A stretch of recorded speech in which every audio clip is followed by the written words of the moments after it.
5 పుస్తకాలు రాశాడు. అంతేనా? యోహాను సువార్త, పత్రికలు 3, ప్రకటనలు 4. కాబట్టి సువార్త ఆయన యేసు ప్రభుతో గడిపిన సమయంలో యేసు ప్రభు గురించి మనకు పరిచయం చేస్తూ రాశాడు. పత్రికలు ఆయన దేవుడు ఏమై ఉన్నాడో, దేవుని వలన ఆయన ఏం నేర్చుకున్నాడో అదే మనకు నేర్పుతూ రాశాడు. ప్రకటన గ్రంథం అయితే భవిష్యత్తులో జరగబోయేటువంటి వాటి గురించి అది ప్రత్యేకంగా ఆయనకు అనుగ్రహించాడు. మిగతా అపోస్తలులకు అలాంటి భాగ్యం లేదు. వారందరూ అయిపోయినాక చివరిలో చనిపోయింది ఎవరంటే యోహాను.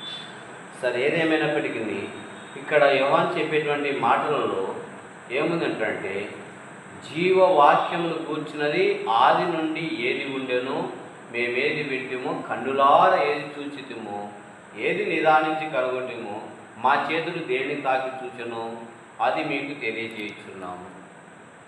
ఏం చెప్తున్నాడు మనకు? ఆయన ఏం చూశాడో అది చెప్తున్నాడు. ఏం తాకాడో, ఏం తాకాడు ఆయన ప్రత్యేకంగా అందరికంటే ఎక్కువ యేసు చేతులు తాకించాడు. ఇంకా అంతేకాకుండా ఏం చూశారో ఆ రూపాంతరం కొండ మీద యేసురావు యొక్క ప్రత్యేకత చూస్తూ వచ్చారు. ఆయన అనుభవించినదే, వినేదే. ఏం విన్నాడు? వినేది కూడా అందరికంటే ఎక్కువ వినేది. ఏం విన్నాడు? ఆకాశం తెరవబడుట. మత్తయి సువార్త 17వ అధ్యాయం 5వ వచనంలో చూస్తాం. ఏం విన్నాడు? ఈయన నా ప్రియకుమారుడు, ఈయనందు నేను ఆనందిస్తున్నాను, ఈయన మాట వినుడి. ఇంకా ఈ విధంగా వాళ్ళు తెలంది చూడని చెప్పలేదు. తర్వాత యేసు ప్రభు యొక్క ఖాళీ సమాధిని కూడా చూసినటువంటి వాళ్ళే సాక్షాత్కారం. కాబట్టి ఆయన చూసినది మనం చెప్తున్నాడు. ఇంకా మనకి ఇక్కడ 2 మాటలు చూసుకుందాం. ఏమేంటంటే, ఆయనలో జీవం ఉండెను, ఆ జీవము మనుషులకు వెలుగైండనని యోహాను సువార్తలో వ్రాయబడింది. ఇక్కడ కూడా ఆ జీవము ప్రత్యక్షమాయెను. ఎవరైతే యేసుక్రీస్తు వాక్యంలో జీవం ఉంది, ఆ జీవము మనుషులకు ఈరోజు వెలుగైంది. అందరికి కాదు, ఎవరైతే ఆ వెలుగును చూడాలనుకున్నారో, ఆయన వల్ల ఏమైతే పొందాలనుకున్నారో. అయితే యేసుక్రీస్తులో ఉన్నటువంటి జీవము ఏం చేసిందంట, యేసు ప్రభు ఆయన ఒక పరిచారకుడు అయిపోయాడు. మేమేమి చూస్తామో, ఏం తాకుతామో అంటే ఆ జీవవాక్యమైనటువంటి దేవుడు యేసు ప్రభు యోహాను సువార్త 1వ అధ్యాయం 14వ వచనం ప్రకారము రక్త మాంసం కలిగినటువంటి దేహం ధరించుకొని వచ్చి భూమి మీద ఉన్నటువంటి దినాలలో ఆ జీవం కలిగినటువంటి దేవుడు ఏమైనా తను తాను రిక్తునిగా చేసుకున్నాడు. శిష్యుల పాదములు కడుగినంతగా తగ్గించుకున్నాడు. ఈరోజు ఆ జీవం మనకు వెలుగైనట్లయితే, ఆ జీవమును మనం అంగీకరించినట్లయితే, ఆ జీవం మనం అనుభవిస్తున్నట్లయితే మనం కూడా ఏం చేయాలి? పరిచారకులకు ఒకరికొకరము తగ్గించుకునే వారం కావాలి. హెచ్చించుకునే వారిలో జీవం లేదు. జీవం లేదని ఏమాడతాం? ఏదేం తోటలో ఆదాము చచ్చిపోయిన రీతిగా చచ్చిపోయిన వాళ్ళ గుర్తు. అయితే నువ్వు బ్రతికినటువంటి వాడు అయితే ఏ విషయంలో కూడా హెచ్చించబడకూడదు. మొట్టమొదటిగా ఏం కావాలమ్మా? తగ్గింపు కలిగినటువంటి జీవితం. తాను దేవుని కుమారుడై ఉండి దేవునితో సమానంగా ఉండుట విడిచిపెట్టకూడని భాగ్యం అని ఎంచుకోలేదు, కానీ తాను తగ్గించుకున్నాడు. ఆకారమందు మనుషుడిగా కనపడినాడే కానీ శిలువ మరణం పొందినంతగా విధేయత చూపించినాడు. ఆయన ధనవంతుడై ఉండి కూడా దరిద్రుడిగా భూమి మీద జీవిస్తూ వచ్చాడు. ఆయన శ్రీమంతుడైనటువంటి దేవుడై ఉండి ఈ లోకంలో దాసుడుగా జీవిస్తూ వచ్చాడు. అయితే ఈ జీవం కలిగినటువంటి వాక్యము నీకు వెలుగైనట్లయితే, జీవం కలిగిన వాక్యం ద్వారా నువ్వు నడుస్తున్నట్లయితే నువ్వు తగ్గింపు జీవితం కలిగినటువంటి వాడుగా ఉండాలి. రెండవదిగా, ఆయన రిక్తుడై శిష్యుల పాదములు కడగడం మాత్రమే కదా, కానీ ఆయన సాత్వికుడు. ఎంత సాత్వికుడు అంటే, ఆయన మీదికి రాళ్ళు ఎత్తుతే కూడా ఆయన ఎవరిని కూడా ఎదురు తిరిగి ఎందుకు నన్ను రాళ్ళు ఎత్తుతారని కూడా అనలేదు. ఆయన తప్పించుకొని పోయాడు. సాత్వికుడు ఏం చేస్తాడు? ఎదురు తిరిగాడు. అయితే ఆయన చెప్తూ వచ్చాడు స్వయంగా. మత్తయి సువార్త 11వ అధ్యాయం 29వ వచనంలో ఏం చెప్పాడంటే, నేను సాత్వికుడను, నా ఎద్దకు వచ్చి నేర్చుకోడు. మొట్టమొదటిగా రిక్తులం అయిపోవాలి, రెండవది సాత్వికులమై ఉండాలి. మోషే గురించి సాక్ష్యం ఉంది సాత్వికం. ఇంకోటి సాత్వికం గురించి ఒక ఆయన చెప్తూ వచ్చాడు వాక్యంలో. ఏం చెప్తూ వచ్చాడంటే సాత్వికం అంటే ఆడ ఒకడు వెళ్తుంటాడు, పోతుంటే దరిద్రుడు భిక్షగాడు వెళ్తుంటే వరే ఎక్కరారంటే వస్తాడు, వస్తే అతడు మళ్ళీ పోరాంటే పోతాడు, వాడు సాత్వికుడు. అయితే బాగా ఉన్నోడు అన్ని వసతులు కలిగిన వాడిని వరే ఎక్కరారంటే వాడు ఏమంటాడు, నాతో నీకేం పని అంటాడు. అయితే అన్ని విధములుగా ఉన్నప్పటికీ ఇతరులు పిలిస్తే పలికేటువంటి వాడు సాత్వికుడు. ఫస్ట్ వచ్చినోడు సాత్వికుడు కాదంట, బీదోడు దరిద్రుడు. వారికి ఏ దిక్కు లేదు కాబట్టి ఎవరు పిలిస్తే వాళ్ళు పలుకుతాడు. అన్ని అర్హతలు కలిగి ఉండి కూడా ఇతరులకు పలకడానికి, ఇతరులకు అనుకూలంగా ఉన్నటువంటి వ్యక్తి సాత్వికుడు. కాబట్టి నీకు కూడా అన్ని వసతులు ఉండి కూడా ఇతరులకు పలికే విషయంలో, ఇతరులకు లోబడే విషయంలో, ఇతరుల విషయంలో విధేయత చూపే వాడుతూ ఉండాలి. సాత్వికం అంటే విధేయతలో కూడా ఒక భాగం అనుకొచ్చున్నాం. మూడవదిగా చూసినట్లయితే యోహాను సువార్త 2వ అధ్యాయం 12వ వచనం. అక్కడ ఏముందంటే ఆసక్తి, నీ ఇంటిని గురించినటువంటి ఆసక్తి నన్ను భక్షించు. చదవండి యోహాను సువార్త 2:12. ఆయన శిష్యులు నీ ఇంటిని గురించిన ఆసక్తి నన్ను భక్షించునని వ్రాయబడినట్లు జ్ఞాపకం చేసుకుని. మనము దేవుని జీవం మనలో ఉన్నట్లయితే మనకు దేవుని ఇంటిని గురించినటువంటి ఆసక్తి కలిగి ఉండాలి. ఆసక్తి దావీదు రాజు అంటాడు, నీ ఇంటిని గురించినటువంటి ఆసక్తి నన్ను భక్షిస్తుందంటే ఏమని అర్థం? భక్షిస్తున్నట్టే కరిగిపోతున్నా, చిక్కిపోతున్నా. దేని గురించి? దేవుని ఇంటిని గురించి. దేవుని ఇంటిని గురించి ఏమి ఇట్లయింది దేవుని ఇల్లు? యేసు ప్రభు చూసినట్లయితే ఆ ఇల్లు దేవుని ఇల్లు వ్యాపారపు ఇల్లుగా అయిపోయింది. దాని గురించి ఆయన ఎంతో బాధపడుతూ వచ్చాడు. కాబట్టి దేవుని వాక్యం జీవం మనలో ఉంటే కనుక మనం దేవుని ఇంటిని గురించినటువంటి ఆసక్తి కలిగి ఉండాలి. ఇంకా ఏ విషయాల్లో ఆసక్తి? ఇంకా చాలా ఉన్నాయి చెప్పుకోవాలంటే. ప్రార్థన ఆసక్తి, వాక్యం గురించి ఆసక్తి. అపోస్తుల కార్యంలో వారు ఆసక్తి కలిగిన ప్రజలంట. దేనికి? వాక్యము పరిశీలించడానికి. ఇంకోటి ఆసక్తి గురించి ఇంకొక వచనం చెప్పవచ్చు. తీతు రాసిన పత్రిక 2వ అధ్యాయంలో సత్క్రియలందు ఆసక్తి. కాబట్టి ఆసక్తి లేదంటే ఏమని అర్థము? అశ్రద్ధ ఉంటుంది. ఆసక్తి లేని వాళ్ళకి ఏముంటుంది? అశ్రద్ధ. అంతేనమ్మా? కాబట్టి మనము దేవుని వాక్యం గురించినటువంటి జీవం మనలో ఉన్నట్లయితే మనకు ఏం కావాలా? మొట్టమొదటిగా రిక్తుడం, తగ్గించుకోవడం జీవితం. ఏం కావాలా? తగ్గింపు జీవితం కలిగి ఉండాలి. రెండవదిగా సాత్వికం. మూడవదిగా ఆసక్తి. నాలుగవదిగా దీనత్వం. ఐదవదిగా చూసినట్లయితే కనుక 1 తిమోతి 2వ అధ్యాయం 6వ వచనం. ఈయన అందరి కొరకు విమోచన క్రయధనముగా తను తానే సమర్పించుకొనెను. జీవం మనలో ఉంటే మనం ఏమి ఉండాలా? ఆసక్తి. సరే, ఏం కలిగి ఉండాలా? సమర్పణ. ఇది ఏమంటారు? సమర్పణ. ప్రభువైన యేసుక్రీస్తు తన ప్రాణాన్ని అర్పించుకున్నాడు. అయితే సమర్పణ లేదంటే ఏమని అర్థము? జీవం మనలో లేదని అర్థం. సమర్పణని లేకుండా ఇవ్వడం కాదు. లేకుండా ఇవ్వడం ఏమంటారు? అది ఒక రకం. మనం దాని గురించి విమర్శించాం కాదు. కలిగిన దాన్ని బట్టి ఇచ్చేవారం కూడా దేవుడు. ఇచ్చేదాన్ని పట్టుకునే వాళ్ళను సమర్పణ అన్నారు. ఏమంటారు? ఇంకొకటి సమర్పణకు ఆపోజిట్ పదం సంపాదించుకోవడం. అంతేనా? సమర్పణకు ఆపోజిట్ పదం ఏంటంటే సంపాదించుకోవడం. సంతుష్టి సహితమైన భక్తి గొప్ప లాభసాధన. అయితే మనము ఈ యొక్క భక్తి లాభం కొరకు చూసుకోకూడదు, కానీ లాభం ఇచ్చినటువంటి దేవునికి సమర్పణ కలిగిన జీవితము కలిగి ఉండాలని కూడా చెప్పబడినట్టు చూడవుతుంది. ఇంకా చూసినట్లయితే ఈ జీవం మనలో ఉండి కార్యము చేస్తుందంట.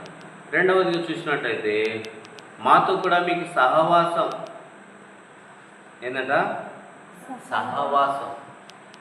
దేవునితో మనం సహవాసం చేసేటువంటి వారం కాబట్టి సహవాసం గురించి ఎక్కువగా చెప్పుకోవాల్సింది ఇద్దరు సహవాసం చేశారు. ఎవరెవరు? యోనాతాను, దావీదు. వారిద్దరూ వారి సహవాసం ఎలాంటిదంటే రండి, 1 సమూయేలు 18వ అధ్యాయము మొదటి నుంచి దావీదు చదువు. సౌలుతో మాట్లాడుట చాలించినప్పుడు యోనాతాను హృదయము దావీదు హృదయముతో కలిసిపోయాను. యోనాతాను దావీదును తనకు ప్రాణ స్నేహితునిగా భావించుకొని అతన్ని ప్రేమించింది. ఆ దినమున అతని తండ్రి ఇంటికి తిరిగి అతన్ని వెళ్ళనీయక సౌలు అతనిని చేర్చుకొని, దావీదు తనకు ప్రాణ స్నేహితుడని భావించుకొని అతనిని ప్రేమించుచు యోనాతాను అతనితో నిబంధన చేసుకొనెను. మరియు యోనాతాను తన దుప్పటిని, తన కత్తిని, తన విల్లును, నడికట్టును. సరే, ఇక్కడ చూసినట్లయితే ప్రాణ స్నేహితునిగా చేసుకున్నాడు. ప్రభు అయినటువంటి యేసుక్రీస్తుతో మనం సహవాసం కలిగినట్లయితే ఆ విధంగా ఇక్కడ రెండు ఉన్నాయి. ఒకటి ప్రాణ స్నేహితునిగా చేసుకున్నాడు, ఒకటి రెండవది నిబంధన చేసుకుంటాం. నిబంధన అంటే ఒప్పందం. కొంతవరకే కాదు మన యొక్క స్నేహం, అంతవరకు కలిగి ఉండాలనేటువంటి నిబంధన చేసుకున్నట్టు చూద్దాం. ఈ నిబంధన చేసుకున్నటువంటి వీళ్ళు ఏం చేసుకున్నారు? ఒకరికొకరు ఏం సమర్పించుకున్నారంటే 4వ వచనం, యోనాతాను తన దుప్పటిని ఎవరికి ఇచ్చాడు? దావీదుకి ఇచ్చాడు. దుప్పటి అంట. ఈ దుప్పటి గురించి తెలియపరిచేది ఏంటంటే దుప్పటి రెండింటికి వాడుకుంటారట. ఒకటి ఏంటికి?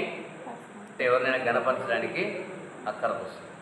ఇంకోటి కప్పుకోవడానికి పనికి వస్తుంది. ఏంటికి పనికి వస్తుంది? కప్పుకోవడానికి. మనము దుప్పటి సమర్పించకపోయినా కానీ ఎదుటి వాళ్ళ కొరకు దుప్పటి వలె మనం పనిచేయాలి. ఎదుటి వాని యొక్క లోపాలను కప్పి పెట్టేటువంటి వారంగా ఉన్నాడు. మనది కాదు కానీ మందిది. మనం ఏం చేస్తుంటాం? మందివన్నీ తెచ్చిపెట్టి మనవి మాత్రం మనము కప్పుకుంటాం. అలాంటి వాళ్ళని ఏమంటారంటే అతిక్రమం దాచిపెట్టేవాడు వర్ధిల్లడు. అంతేనా? కాబట్టి యోనాతాను దావీదుకు దుప్పటిచ్చాడంటే దావీదు యొక్క తప్పులే కావచ్చు, ఇంకోటి కానీ కప్పడానికి సిద్ధపడి తన తండ్రి సౌలు కోసం, దావీదు కోసం ఎదురు చూస్తున్నాడు. సౌలు దొరికితే చంపేయాలని, ఎవరైనా కనబడితే చెప్పండి అంటున్నాడు. అయితే సౌలుకు, దావీదు గురించి సౌలుకు ఏమాత్రం ఇన్ఫర్మేషను ఇవ్వలేదు. ఇంకోటి ఏది? కత్తి. తన కత్తిని కూడా ఆయనకి ఇచ్చేసాడు. కత్తి అంటే పనికి వస్తుంది? మన మీదకి ఎవరైనా వచ్చినప్పుడు తప్పించుకోవడానికి, వారి మీద వాడుకోవడానికి పనికొచ్చే కత్తి. అయితే ఇతడు అందులో శత్రువుగా, ఎవరు? తన తండ్రికి బాగా శత్రుత్వం కలిగినటువంటి వ్యక్తి. అయితే శత్రువు కత్తి ఇచ్చేసినాడంటే నీ వలన నాకు ఎలాంటి ప్రాణహాని లేదు అని నమ్మకం కలిగిన వ్యక్తి ఆ విధంగా.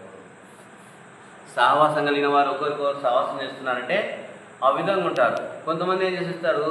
సహవాసం ఉన్నట్టు ఉంటారు, లోపల కత్తులు లాంటివి లోపల కొన్ని దాపెట్టుకుంటారు. ఎప్పుడైనా అవకాశం వస్తే పొడిచి చంపేద్దామని. కత్తి కాదు, కత్తి లాంటి మాటలు కావచ్చు, అవకాశాలు దాపెట్టుకొని అవకాశాలు చూస్తుంటారు.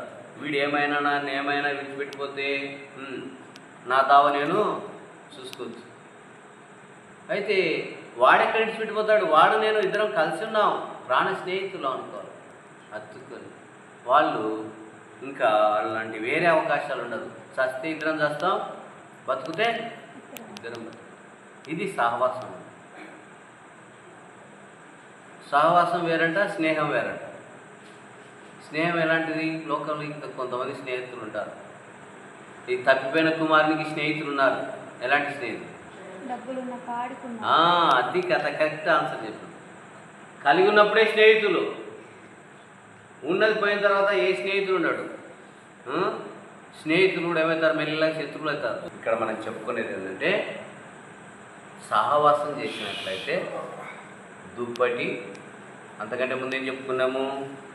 ప్రాణ స్నేహితులుగా ఎంచుకున్నారు, నిబంధన చేసుకున్నారు ఒకరికొకరు.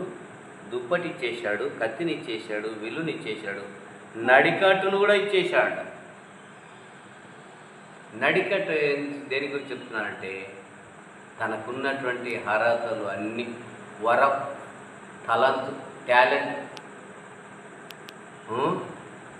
నా తర్వాత మా తండ్రి చచ్చిపోయిన తర్వాత నువ్వే రాజు, నీకు రాజు అయ్యేటువంటి యోగ్యత ఉంది, నాకు అర్హత లేదు అని తనకు రావాల్సినటువంటి తాను రాజు కావాలి. అయితే తాను రాజు కావాలని ఆశ లేదండి. మా తండ్రి తర్వాత నువ్వే రాజు. ఏమి కారణం ఏంటికి చెప్పాడు అంతేటు ఒక్కటి చెప్పు. ప్రాణ స్నేహితుడు నిజమే, తన ప్రాణం తెగించి ఆ రోజుల్లో ఫిలిష్తీయుడైన గొలియాతు మీదకి వెళ్ళాడు. ప్రాణం తెగించి రాజు కావాల్సినటువంటి రాజు అయినటువంటి సౌలోము దాపెట్టుకున్నాడు, బయటికి రాకుండా భయపడుతున్నాడు, ప్రాణం పోతుంది. అయితే ఇతడు ప్రాణం తెగించి వెళ్తాబట్టి అతడు రాజు అయినటువంటి యోగ్యత ఉందని నడికట్టించాడు. ఈ రోజుల్లో మనము సావాసం చేసినట్లయితే దేవుని సన్నిధిని కూడా వాడుకోవాల్సినటువంటి వారిని వాడుకోవాలి. టాలెంట్ కలిగినటువంటి వారిని అణిచిపెడతామో ఇంకా మనం అలాంటి వారిని సావాసం చేసిన వాళ్ళం కాదు. మన సావాసం అయితే తండ్రి అయిన దేవునితో ఆయన కుమారుడైన యేసుక్రీస్తుతో. సహవాసాలు మస్తులు ఉన్నాయి. ఇంకోటి 1 కొరింథీయులకు రాసిన పత్రిక 1వ అధ్యాయం 9వ వచనం ఏముంది? తన కుమారుని సావాసను పిలిచిన వాడు నమ్మదైన దేవుడు తన కుమారుడితో సావాసం చేయాలని పిలిచాడు. పిలువబడినటువంటి మనము సావాసాన్ని పోగొట్టుకోనకూడదు. దుష్టుల సావాసము మంచి నడవడిని కూడా చెడిపేస్తుంది. అయితే జ్ఞానులతో సావాసం చేయవాడు జ్ఞానవంతుడు. ఎక్కడుందన్నమాట? సామెతలు 13వ అధ్యాయంలో. కాబట్టి మన సహవాసం అయితే తండ్రి అయిన దేవునితో ఆయన కుమారుడైన యేసుక్రీస్తుతో. సహవాసం గురించి ఇంకా చెప్పాలంటే అపోస్తులైన పేతురు చెప్తాడు, వీరు రక్షింపబడిన వారు అపోస్తుల బోధ యందు, రొట్టె విరుచుట యందు, సహవాసమందు ఎడతెగకుండా. సహవాసం తెగిపోతుందంటే ఏమని అర్థం? సీటి పాటను తర్వాత వచ్చి అర్థం అనాల. వాళ్ళు సహవాసం ఆశించేవాళ్ళు. సహవాసం కంటే దాన్ని ఎక్కువ ప్రేమించే వాళ్ళు ఏం చేస్తారు? వెంటనే వెళ్తారు. అంతే కదా? ఈ సహవాసం ఎప్పుడు ఉండేది, రోజు చూస్తలేమా అని నిరాశతో వేరే పనులకు ప్రాధాన్యత ఇచ్చేవారు. అట్లా కొన్ని చిన్న చిన్న సాకులను పోగొట్టుకునే వారందరూ ఏం చేసినట్టు తెగిపోయేటువంటి వారు. ఏది తెగిపోయేది చెప్పు? అపోస్తల కార్యం 2:42 ప్రకారం తెగిపోకుండా చూసుకోవాలి. సహవాసం తగ్గిపోయిందంటే భక్తి కూడా తగ్గిపోతుంది. ఎవరితో సహవాసం చేస్తే వాళ్ళ బుద్ధులు వస్తాయి. దేవుని సేవకునితో సహవాసం చేస్తుంటే దేవుని సన్నిధికి దగ్గర అవుతాం. దేవుని సేవకునికి ఒకరోజు ఒక మీటింగ్ పోగొట్టుకున్నాం అంటే రెండో మీటింగ్ ఆటోమేటిక్గా దానంతటదే పోతుంది. అవకాశం వచ్చినా కానీ ఏం పోతుంది? నిరాశ వచ్చేస్తుంది. సహవాసం ఎవరితో సహవాసం చేస్తే వాళ్ళతో. కాబట్టి మన సహవాసం ఎవరితో ఉందనేది కూడా మనం పరీక్షించుకోవాలి.